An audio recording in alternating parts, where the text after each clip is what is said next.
I'm very well, thank you. How are you?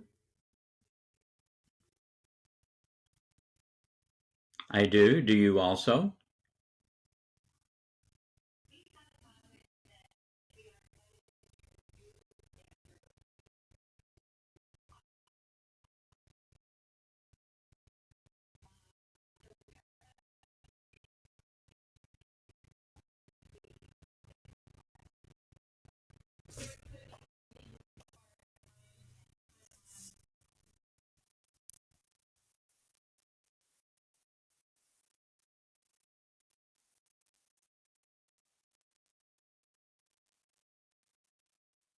I think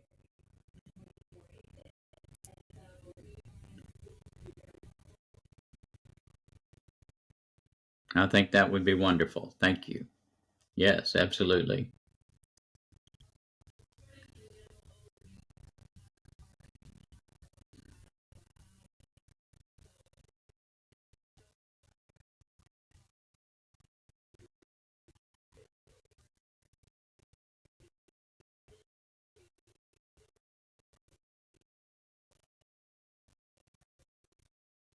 I think that's a great idea.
Yes, it does.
I think that would be great. Thank you. Yes.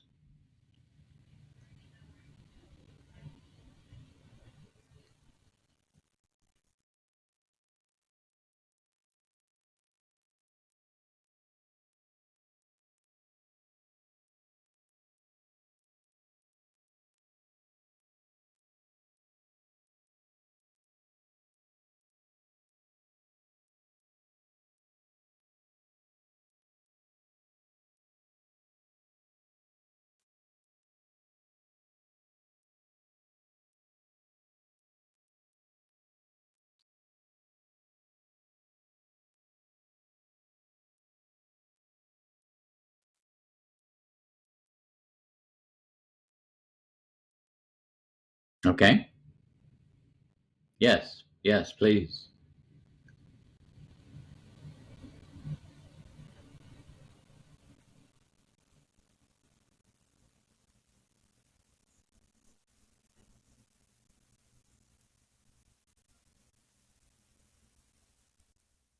Okay.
Yes. Yes, very clearly.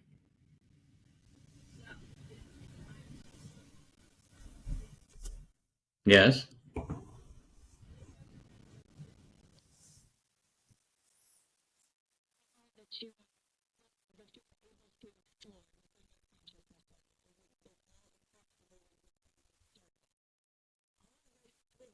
Different what you refer to as your timeline per se. Does this make sense? So Yes. you timelines as being a straight line. They're not. There's variations. They fluctuate. They provide different opportunities. So this, for example, would be, say you are in spirit and you are ready to incarnate into a particular experience. And you decide on a soul level, you choose the experience you need and the people that are going to come with you, and you all make your plan and you decide you're going to come here. This is your focal point, your 2024, right here.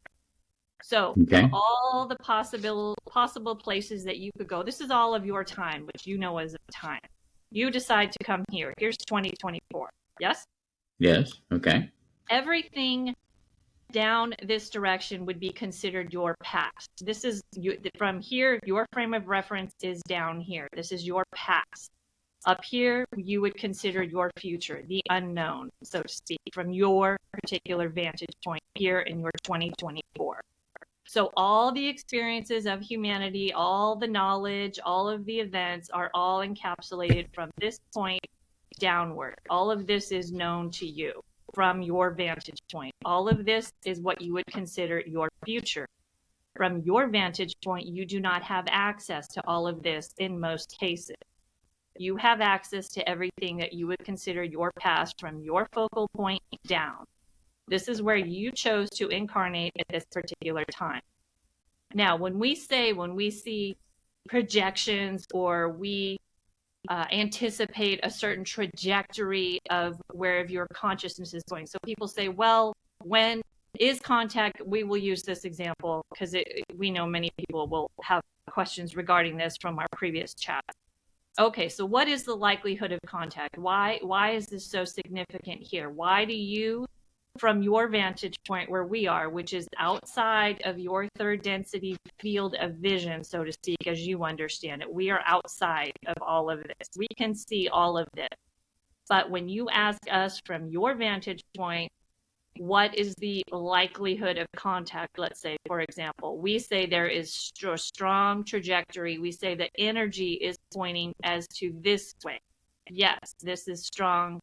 The energy that, as we read it right now, is very indicative if it continues on your collective path to lead to a probability of contact. So this straight line, right? Straight line is the shortest distance between 2 points as you understand it. Mm-hmm. That's what we see. Now, when we speak of variations due to, as we spoke of last time, we believe your free will, or your whether or not you decide to participate, or whether you regress in your present consciousness level, then that probability shifts into, it's still there, but it's out of that straight probability line. Does this make sense? It It's does. still there, but the likelihood is not as, if you draw the arc, it's not as likely as where you are now, because you perhaps may have shifted your collective consciousness a dramatic, make a big turn, whatever you choose to do as a collective. So the likelihood of this is now going to shift that way. Doesn't mean it's out of the sphere of probability.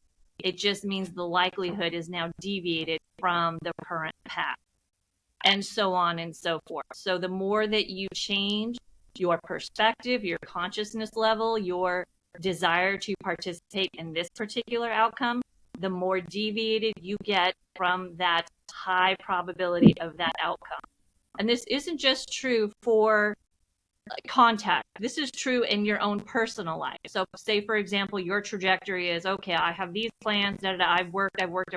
I'm on a trajectory, right? This is my individual energy is shifting this way for this desired outcome. Oh, but suddenly I decide to make a dramatic change in my life. I decide to move, meet different people, change what I'm doing. This now probability is not as likely now, because now you've shifted your energy to a different trajectory. So do you see that, how that applies to your personal life? Yes. Yes. As a collective, not only as a collective, but as an individual, it's the same concept. So from our vantage point, when people ask, okay, am I going to, what is the likelihood of me, I don't know, being successful in my chosen profession or whatever it may be? Okay, at your particular vantage point, the current trajectory of your energy indicates this. But if you shift it 5 years, 1 year, 6 months, whatever it may go that way. So the energy that we see, that we are allowed to speak of when you ask us questions for contact, or whether it be a personal interest, things of that nature, we are looking at the energy from your vantage point that is available to you right here, right now. You don't have access to all of the possibilities right here, because your energy is focused here. This is where you need to focus your attention and your growth. Your soul plan chose 2020, whatever year you were born, whatever, we'll just pick a year.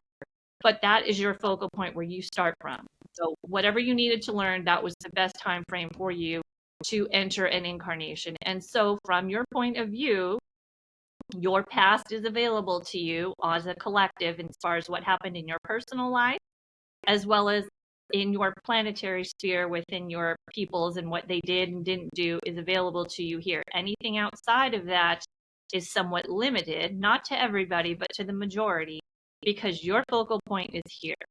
Now, these little squiggles represent different points. So say 2024. Oh, okay, well, what if I wanted to come in and, we'll just draw an arbitrary number, 1810. You could be down here. So now your past, if you come in down here, is limited as far as what you can see that happened before you. You can't see 2024. You're stuck in whatever, 1810 or whatever you decided. Or you learn the lessons here, you go back to spirit, you say, okay, I've learned this. I want to go to 2050. Boom. Now your viewpoint, your vantage point will change to somewhere in what you would consider in your present day, your future. So now everything that happened before that from your focal point is available to you. But on a soul level, it really doesn't matter where you choose to start from. It's whatever your soul needs to learn is where you start from. So as a collective and or individual, the amount of information available to you is going to be limited by your chosen point of beginning for this incarnation. So does that make sense? It does, and I have some questions. First of all, this same scenario is created or exists for each third density experience. Is that correct? In other words, Earth is having a third density experience, another planet that is having a third density experience would have the same design Yeah. for the nature of experiences. Is that correct? Yes. Yeah. And so this Okay. is And what we'll just further explain one thing, and then we will let you continue. This is a two-dimensional plane that you are seeing, but when we shift the paper and we bend it, we want you to understand that it is like it is a third. It's like a globe. It's three round. dimensional, it's a sphere.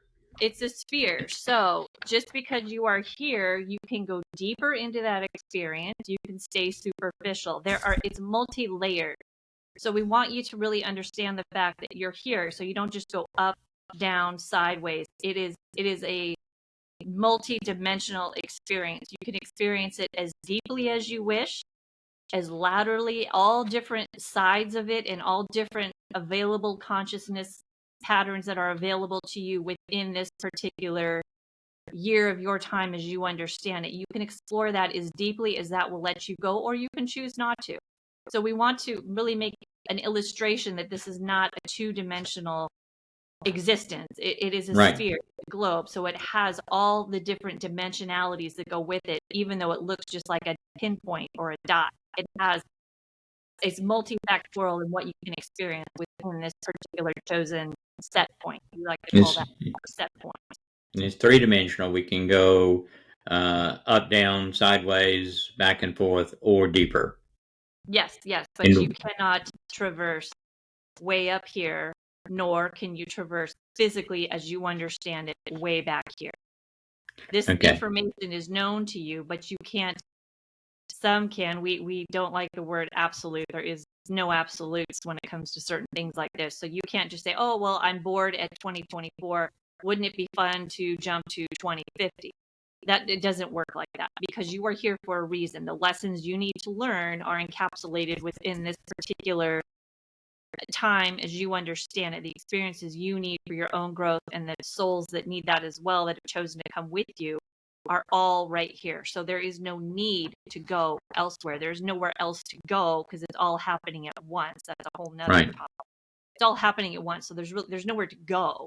It's just where you choose to focus your consciousness for your particular incarnation, for your own advancement. That is your focal point. The rest of it, this is nice information. It's interesting to study and read, but this is your focal point. What happens, whatever is going to happen is going to happen, but this is where you need to focus your attention.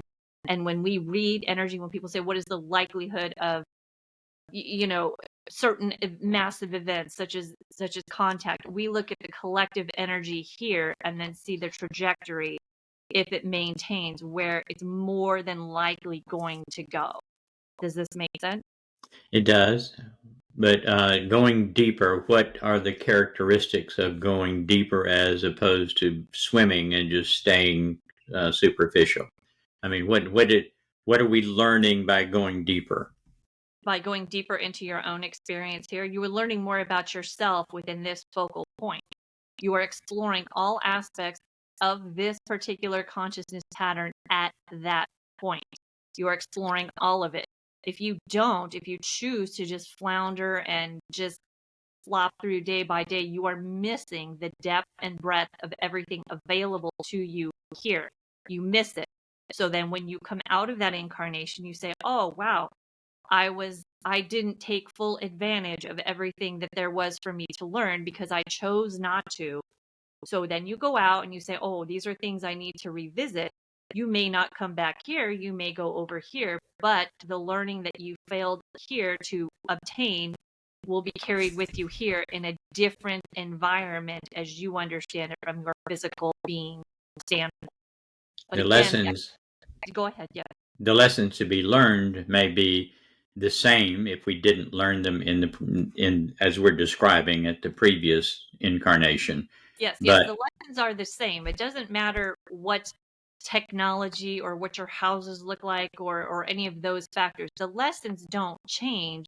The environment, your physicality changes, but the right, lessons stay the same. Now, your lessons obviously will be influenced a great deal by the amount of information that's pulled forward. Because as you can imagine, if you jump back 200 years, the amount of information available to you is going to be quite limited compared to this focal point. So if the information that you need to gain as a soul isn't available at this particular focal point, you will move to a what you would consider forward focal point where the information is available. But it's incumbent upon you to seek it out. So you wouldn't be able to access this information down here per se. But if that's what you need, that's where you'll go. But you are the one that needs to figure it out from there with all the information that's available to you from that particular focal point. So if you still don't do the work on yourself and you are provided a lot more information here versus here, the learning on a soul level is relatively the same, but your access to information to achieve it is greater here than here. Does this make sense? Yes, but we have to change how we are in order to take advantage of that. Yes, we change. We are what changes. You are what changes, but what facilitates you in advancing your change is your physicality. The information and the flow of ideas are going to be vastly different here than they were down here. So you may have the same ideas as somebody here, but you're stuck down here.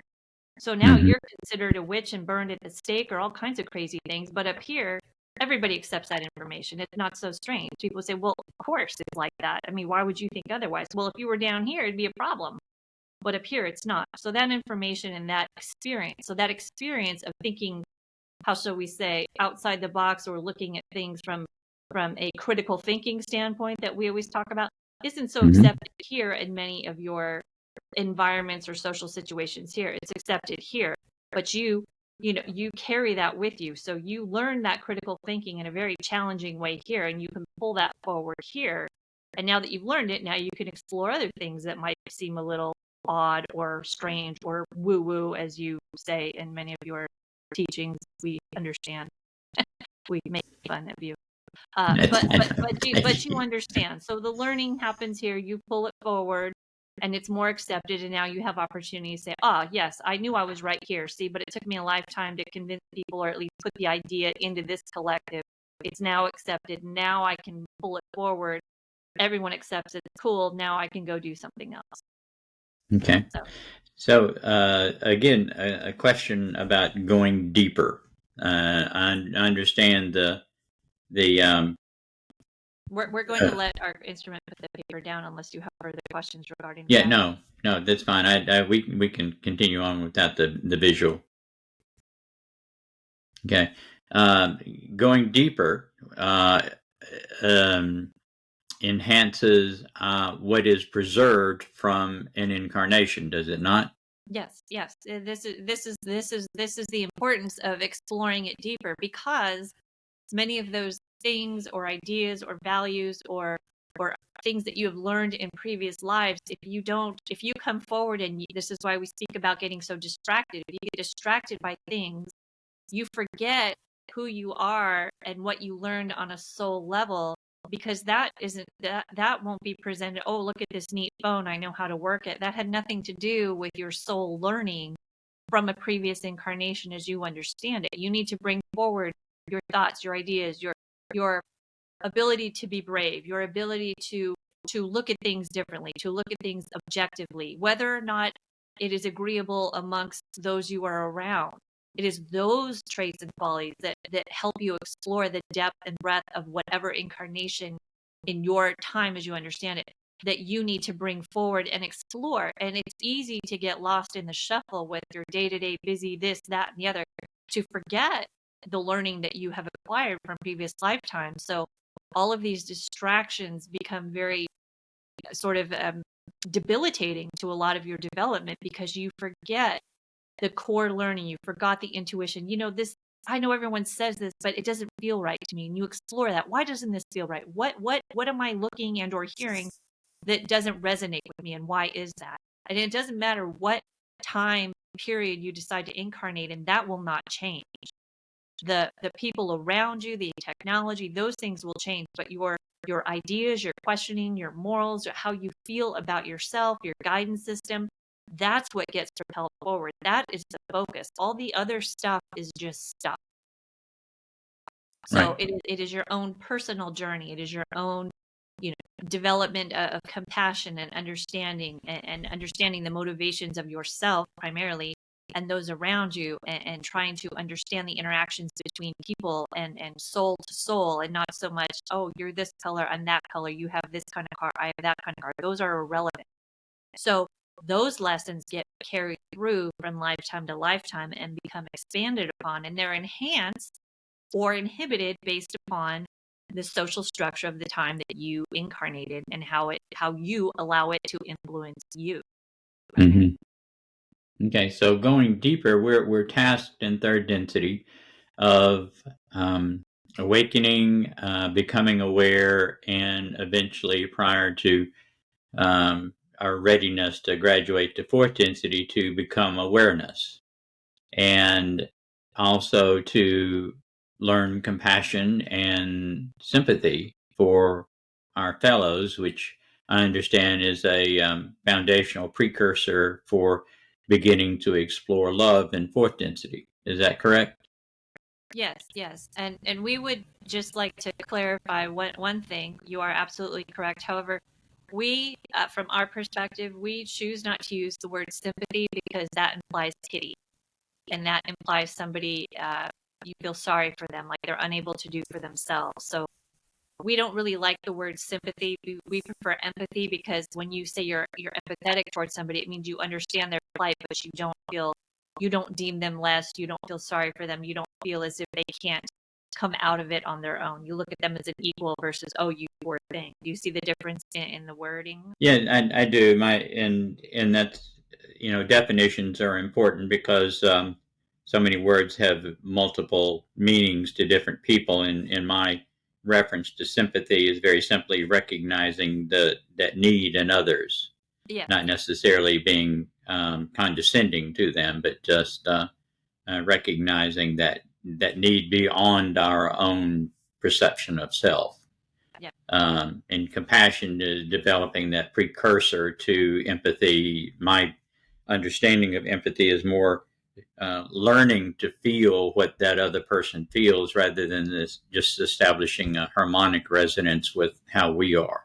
And I understand that to be a fourth density experience. Is that accurate? Yes. Yes. That's accurate. Yeah. Yeah. Okay.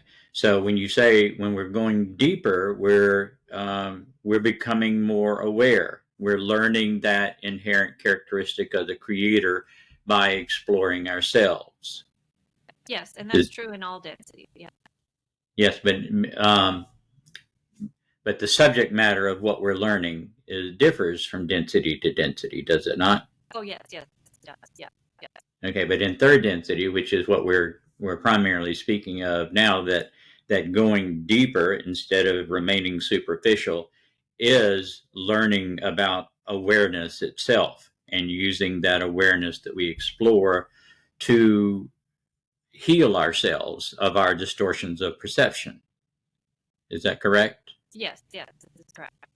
Okay.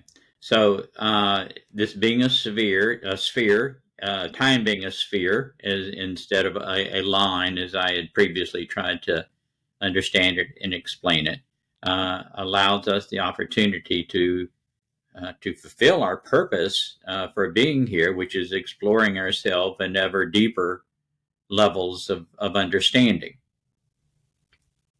Yes. Yes. Yes. Yes. Okay. Yes. This is very true. And by I do have a question of by dividing uh, the past, which we have access to during an incarnation, as opposed to what we perceive to be the future that we don't have access to, would it is possible, I would presume, to have what we would perceive a reincarnation into an earlier time if the intensity of that time would provide us with the opportunity to go deeper. Oh, yes, yes, absolutely. So if you're put into a relatively comfortable incarnation insofar as where if you explore certain ideas, but you kind of think it's a nice idea, oh, that's interesting, and some people might be objectionable to it, and you don't pursue it, you don't investigate it further for yourself, you just kind of dismiss it. You lose a relatively comfortable atmosphere to explore that topic deeper. And so when you come out of that incarnation, you realize, wow, I was presented with this idea or this goal, if you will, multiple times in that incarnation, but it didn't really push me enough to pursue it further because it was kind of a fringe idea. It was kind of a fringe thought for me. It didn't quite jive with my family, but they were kind of passive about it. It wasn't that big of a deal, so I dropped it. Well, when you come out of that incarnation on a soul level, you might say, I need this presented to me a little more in my face, shall we say, as we refer to it, a little stronger stimulus for me to explore that. And so you may choose to go back to the time period where even the mention of such thing would be absolutely detrimental to your health and or well-being. So in those situations, you are forced, if you will, to examine that and decide, wow, I need to really explore this because for some reason, my intuition, my soul won't drop it. And so I need to do this regardless of the outcome. And so in that particular incarnation, you will be, for lack of a better word, forced to evaluate it if you choose. If you do not, then another incarnation will make it perhaps a little more dramatic than that. And so you see the trend, so on and so forth. So on a soul level, you will grasp whatever concept it is you're working on, and then that's done, and you move on. Okay, so the intensity of the experience is assessed while we are not incarnate, so we don't really have the same understanding of the intensity, other than it probably will provide us with the greater intensity, the greater stimulus in order to learn the subject matter that we need to learn. And Yes, so yeah. And so, and this is a common theme. You hear many people say, well, you didn't get it the first 4 times in this life, so now next time it happens, you're probably going to get beat up or end up in jail or whatever the case may be. So it's kind of a similar scenario on a soul level. When you come out, you think, oh my gosh, this was presented to me 4, 5, 6 times, and I just dismissed it, or I disregarded it, or I didn't have enough faith in myself to pursue it to the end, or really further investigate it. Maybe it needs to be a little more stark, a little more demanding of my attention next time.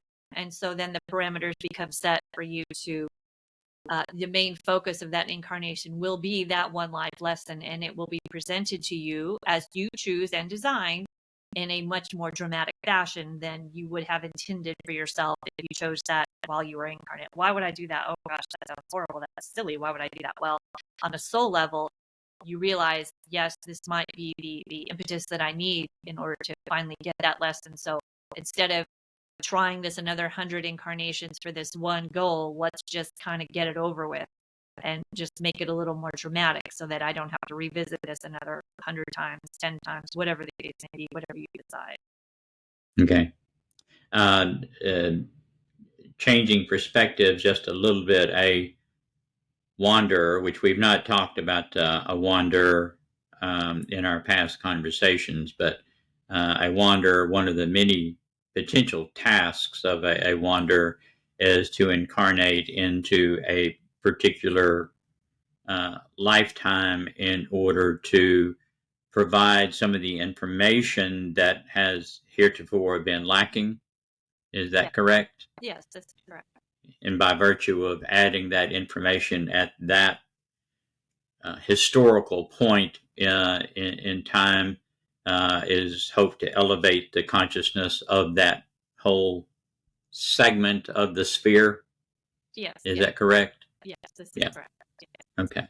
So someone like the philosopher John Locke, that was very revolutionary in his time with his philosophies and emphasis on democracy and the individual's rights or needs, as opposed to the monarchical systems that existed prior then, was be significant to transforming everything between that point and this point in what we perceive to be time. Is that correct? Yes. And again, he was one of many who had come Yes. forth with these ideas. Were not new to the people.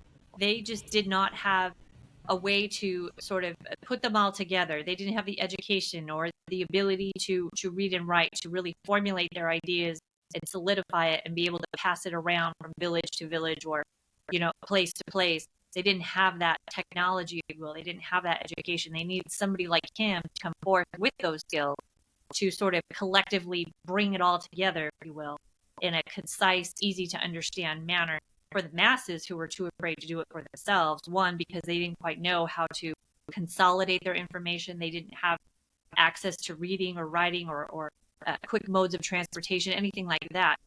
So somebody was sort of needed to sort of facilitate that, to sort of collect all the little ideas and roll them into a big ball and sort of put it all together so that it made sense.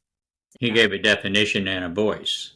Right, right. He was able to sort of take all the little pieces and put them all together into a big, big ball, or a big, take all the puzzle pieces and put them all together and present it in a very concise, easy to understand, not easily accepted, but an irrefutable fashion, to where people were all in agreement for the most part, except for those that were threatened the most by. And that's true with any revolutionary idea within your history, as you know. Mm-hmm. Yes. Okay.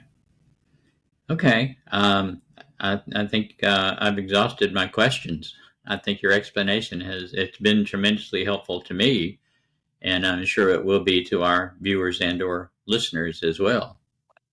And we're on video now, which is a new experience for all of us concerned in this.